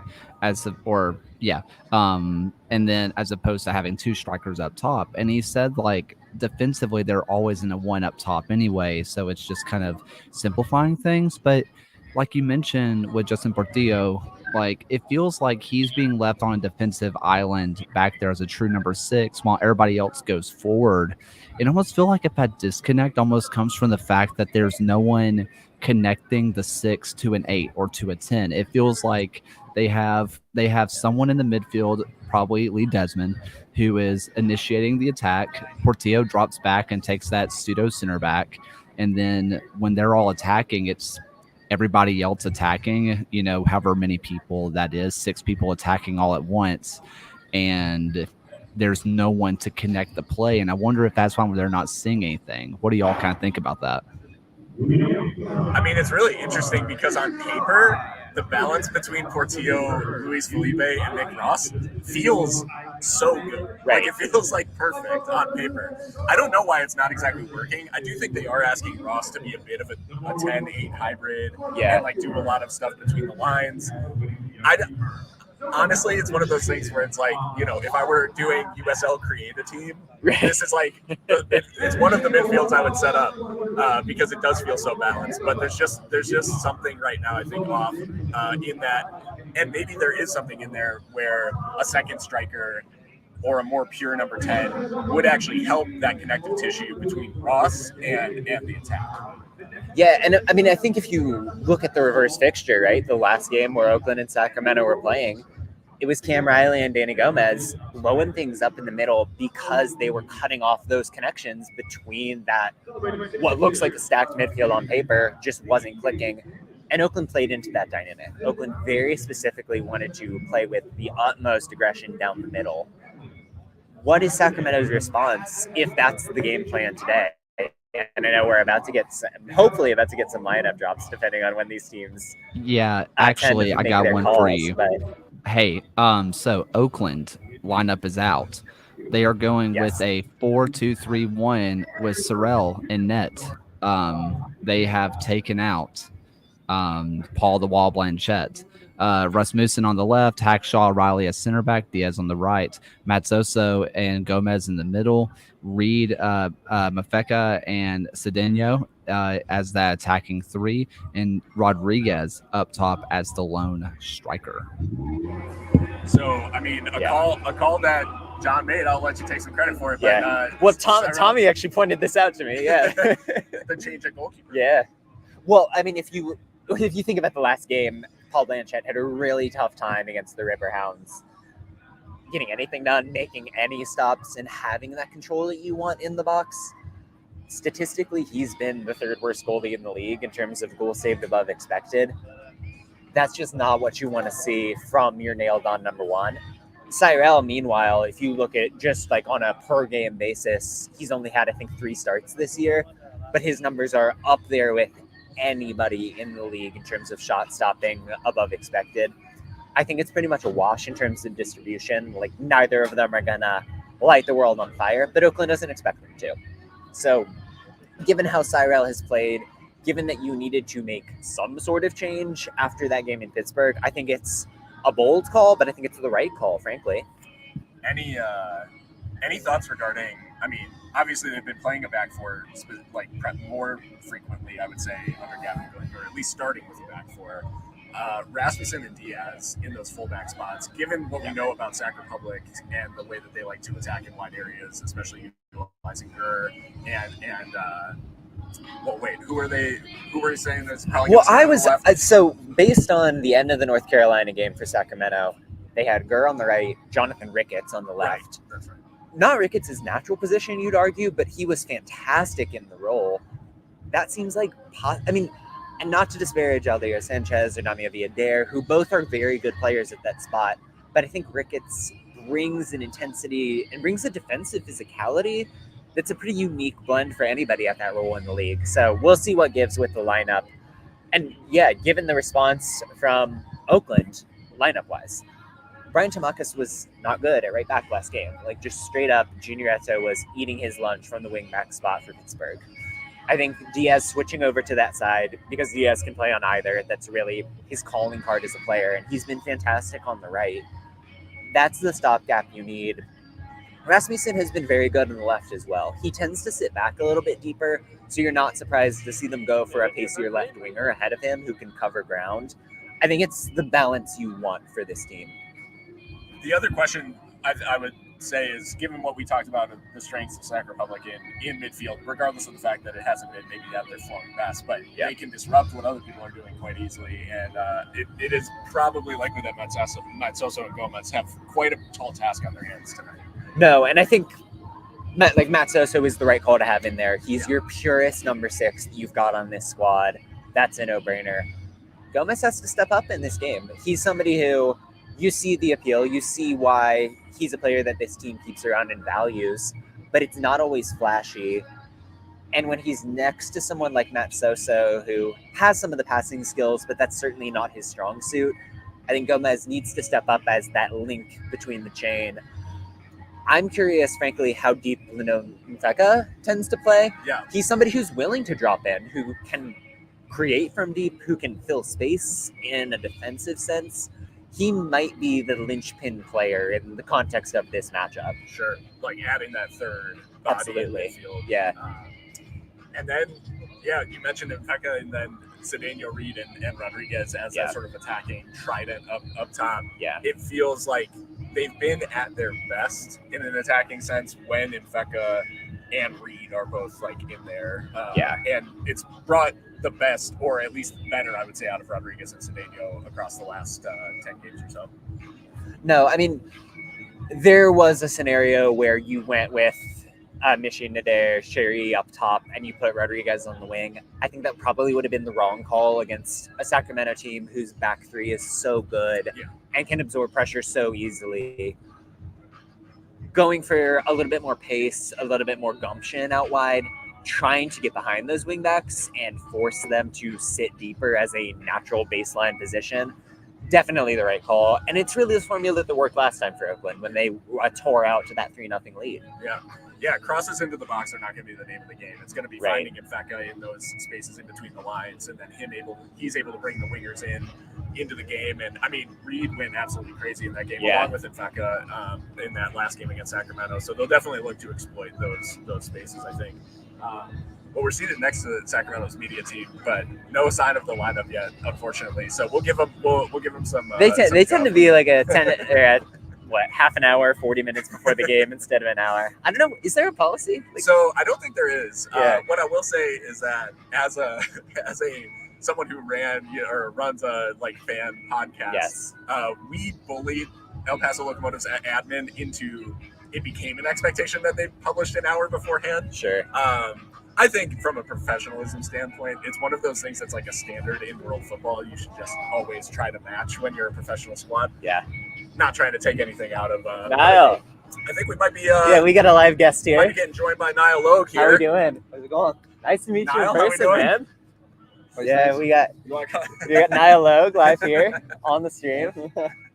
Niall, how's it going? Obviously you're not available today, so anything you wanna anything you can disclose, or is it just no, nothing. No, just obviously looking forward to the game today. Obviously, like, you know what I mean. I think it's set up to be it's being built up to be a big one. Like, obviously, it feels like a big one. So hopefully it goes in our direction today. But I think either way, it's going to be a good spectacle. Like, you know what I mean. So Generally, how have you found the transition to Oakland? Good. Honestly, I think. I mean, obviously, it's great people in the organization and stuff. Do you mean the lads are great as well too? Like. Especially the people that's been here, like the players from the previous years and stuff, you know, be very welcoming, which is huge. You know what I mean? Like, there's nothing worse than coming on the change room where it's a little bit kind of tensions are high and stuff. You know what I mean? So lads been great. Obviously, it's great to have one of my best friends, Memo, as well too. That I played college with. Obviously, like, so being back with him since college is great. But no, it's been amazing. I mean, I think they do a lot of things right here and stuff, and. We've been doing well. How's it going? All right. Good. So I'm really enjoying it. Yeah, definitely. So the last Roots game I was at was actually in El Paso, and you scored against Locomotive. Yeah. How did that feel? I mean, to score from a Memo assist as well, like felt sort of like a goal. I don't know, like obviously between friends and against the team. I think the stars kind of aligned a wee bit on that one. I never really knew it was until after the game, until it was, you know, Memo's all-time leading assist and all that kind of things. Do you know what I mean? I think just everything fell into place, and I think obviously with both me and Memo being previous Locomotive players and stuff, I was having a wee bit longer, and it was funny. One of the athletic trainers there, strength and conditioning coach, was like, you know, I think this game's gonna be a spicy one today. I feel you maybe getting on the score sheet a wee bit. It's like I can just see it, how it's all lining up, and obviously you're just kind of joking before the game, and funny enough, we had a bit of a giggle afterwards about it, like, do you know what I mean, and stuff. But no, it was obviously great, and I think they get on the score sheet and get my first goal for the year with Emmons was a good one. Not bad for a centre back either. Like, decent finish. I almost asked, did you mean it? But of course you meant it. I obviously I meant it, but I think it doesn't mean it to go in the way I went in that way. You know, it's like, you know, you'll take it when they come, definitely. But I don't think it's going to go on top stance at one point, like, you know. But hey, I'll take a 1 yard tap in if I can. You know what I mean? Hey, they all count. But no, it's great. Like, you know, definitely looking forward to this one today. Obviously, I wish I was like there, but hey, so they support the boys, and hopefully it's going to be a spicy one, like I said, definitely. Yeah, it feels like a big occasion. Has it felt like a big occasion in the build up to in training and stuff? I think so. Obviously, you see the things on social media and stuff, and they're definitely building up in the right way and stuff. And it does. It helps that it's a local derby, and obviously, especially we've kind of got one up on them so far this year. And I'm sure they're definitely coming down with a different mentality and mindset as well too, and likewise we us going into it. So, I think the club's done really well, and obviously all our outside sources have done really well. They build it up and stuff, and I mean the club does an amazing job here. With like the vendors up there, making it a really kind of like attraction and family occasion and stuff. You feel that from the fans as well too. So it's definitely being built up to be a big one, and obviously I think when it's live on CBS and stuff as well too. It's always a big occasion. So I hopefully the boys put on an entertaining performance for all the spectators on TV and here as well. So I'm sure they won't disappoint. Yeah, definitely. But I'll let you get back to you then. Thanks for stopping in. No, definitely. It's good seeing you guys again. Anyway, enjoy the game. I'll chat these now. Just a cat. Subtitles just let me know. Hope everyone enjoyed Niall Logue popping in, and hopefully we have some more moments like that as the day goes on. We just keep bumping into people. I will say I saw Roro eyeing us earlier, so I was hoping, but not quite. We'll see. We'll see if we can't snag him for an impromptu interview. But we've got So speaking on the fans a little bit, sure. It's been officially announced that it is a sellout game. No tickets available at the desk. If they show up, they will be turned away. There's nowhere else for them to sit. For you guys in the parking lot, you talked about the supporters group. As we are getting closer to kickoff and we're getting closer to the pregame concert, kind of what's the vibe on site? Yeah, I mean, I guess vibe. So we were like I mentioned earlier, the tailgate and the vibes were fantastic. Everybody was 8:30 a.m. They were out there. So yeah, the fans definitely trying to make this an occasion of their own. It is like I would say we've got still like a very pre-game feel right now. For sure. There are people sort of filtering into the stands. I imagine like a little bit closer to kickoff, this place will start to feel very full, and we'll start to have more of that cauldron sort of feel. The one thing that I love about, like, obviously I know that they would probably like to eventually be in a venue with four sides and everything like that.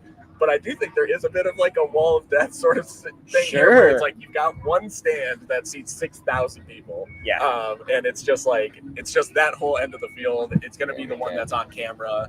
You can get the preview of it there. You saw it with Niall a minute ago. Yeah. So I think like that will definitely, as that starts to fill in, it'll definitely start to feel different in here. But for now, it's still in that just that underlying tension right now. So lineup is out. Okay. Vidiello in the back. Vidier, Desmond, Waite, Timmer, and Gurr. Fernandez, Portillo, Ross, Pirano, and Phillips. So Trevor Amon did not make the starting 11. Yeah. Well, okay, the Trevor Amon decision was the interesting one. That was the other kind of flashpoint, because he was the one who got the brace for the comeback effort in the reverse fixture, right? And he's someone with 8 goals. No one else on the roster has more than 3. As much as you like the tools that Kieran Phillips is bringing, as much as you like that pace, you like his ability to stretch a back line, are the results necessarily there? Not quite yet. I think having Trevor Heyman as that tool to come off the bench, whether you're bringing him on as the lone number 9 or whether you're pairing him with Phillips, he's going to be a valuable weapon. But big call for sure. I do think that side, if it is Pirano playing out on the right, with Gurr, that does start to become quite a dangerous area for Sacramento. And I think it's quite clear, like, if that's the way that they line up, that is how they're thinking they're going to get at Oakland, at least in the early stages. I think what we've seen from Phillips in terms of goal scoring, it's interesting, has typically been a lot of like in transition, which is really not how Sacramento plays typically. Right. So it'll be interesting to see him playing as a 9 kind of from the get-go, because it's like, will he be able to, when he's facing up with, Nabil Hackshaw and Camden Riley. Yeah, Camden Riley. Our boy. Yeah. I saw him, and therefore he exited my mind. So yeah, with Camden and Nabil Hackshaw, like, is he going to be able to single-handedly like body those guys in a way like and play a physical enough game to make a difference and make an impact in there? I do think the Pirano inclusion is important in terms of just adding a little bit of something more dynamic to the attack with Sacramento and making the patterns maybe a little less predictable. But Pirano's had his own struggle to like make his impact in certain games and stuff. So I think in general it's an interesting call. And maybe it is a little bit of a war of attrition where Mark Briggs is holding some of his weapons in reserve, and then as the game wears on, might get Ammon on against tired legs, and then it's Soj over. Yeah, not the only thing that's Jover today, certainly. Yeah. Is there other big news happening in the? Yeah, and just to address a comment real quick. There's a 80-person CBS production team, so if you hear beeping, it's their fault, not ours. Yeah, we did find out that I did not realize sort of the amount of resources that CBS brings in for a national broadcast. This is actually immense, low-key ridiculous. Yeah. And there's apparently quite the story about Mike Watts getting here. So tune in, because I'm sure he'll recount this on the broadcast. Yeah. But wild things for Mike Watts the past couple days. Yeah, should be interesting to hear that story told. That we'll try to get a chance to ask him ourselves at some point, maybe. But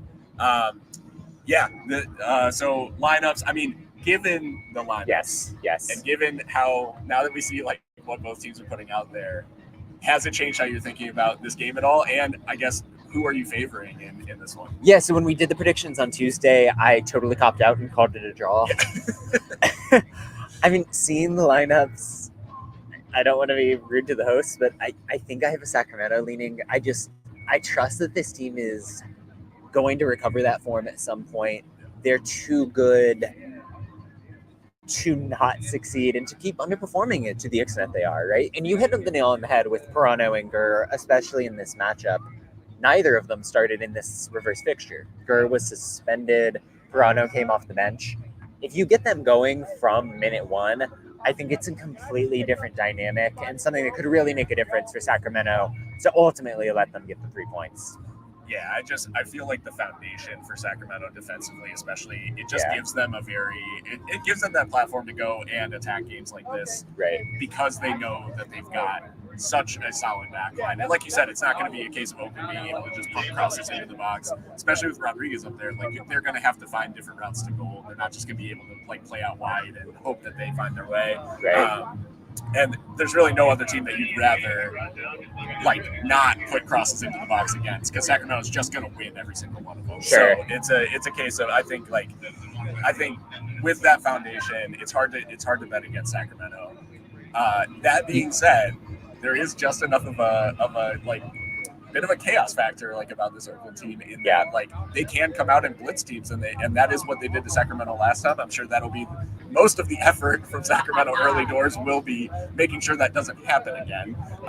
And I think after the first 10 minutes, if they can settle into the occasion a little bit, they'll probably go on and win it. But big ifs, and they've had their struggles in goal scoring, so it's not a given that Sacramento walk out of here with a win. And it's really easy to see the scenario for Oakland where Mfeka really imposes himself and solidifies the midfield. I think Reed on that left wing, getting in behind, is going to be a massive threat all night long. Very easy to see the scenario where that becomes kind of the influential dynamic that's deciding the game. The Roots come out hot yet again and hold on for the win. I favor Sacramento. I think this game is going to be fantastic. Yeah. I think, like we said at the top, I think they picked quite the occasion for this one to be on national TV. I mean, talking about that, that dynamic for a league that doesn't get big national TV games like this, how much is that going to weigh into how the players are feeling about the occasion. Like, do you think that it feels like they've been at least talking about it based on what? Sure. Yeah. Well, I mean, I think I said it earlier. Like, you think about the performance in the Pittsburgh game, how much of that was influenced by Oakland maybe looking ahead to this matchup, this local rivalry game that's going to be on national TV, important to the dynamic for them. That's a big deal. It's something that maybe is going to distract. And I mean, certainly you come for the occasions like this. You're giving it your all. You're bringing your best. You're trying to put on a show on that national stage. And I think both locker rooms, both sets of teams are going to be powered by the fact that it is the huge stage.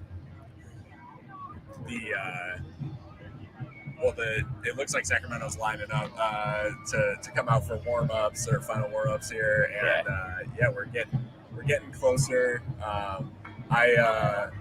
Like we said, I do think it's a leaning, from the analysis, leaning Sac, but obviously just hoping for a great occasion. And I guess the last little bit here is we'll be interviewing a bunch of players and coaches post game. Yeah. Me and John will be wandering around the stadium here for a little while, and I guess I just wanted to say thanks again to Oakland and the Roots organization. They've just done an awesome job of making us feel welcome and giving us as much access as they have to a 2-bit podcast out of that just does their best. John, I mean, any final thoughts, I guess, as we head into this one?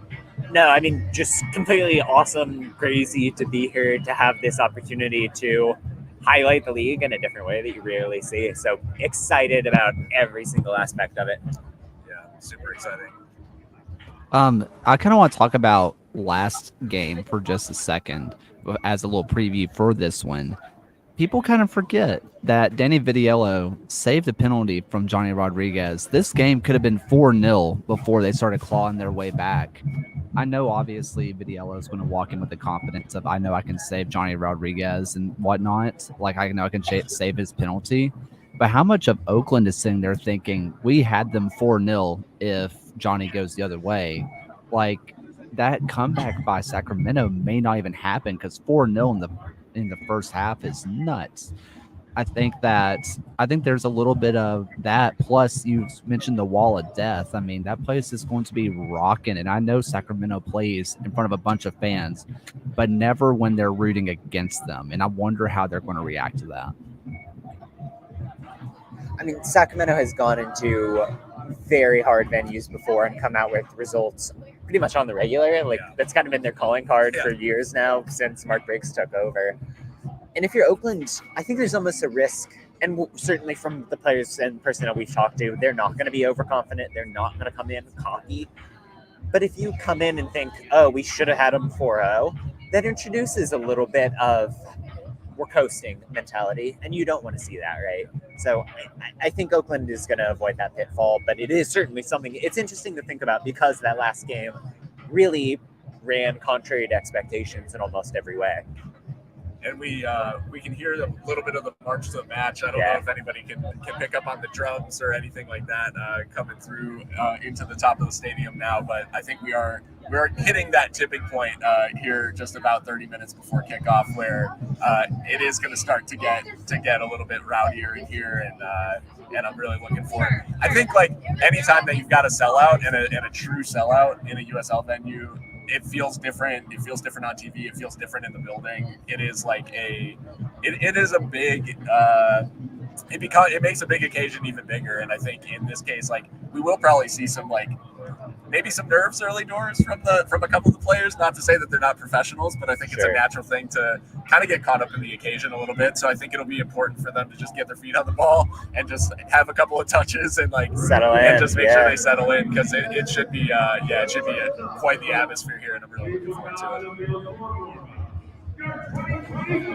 Yeah. So Taylor, take it away.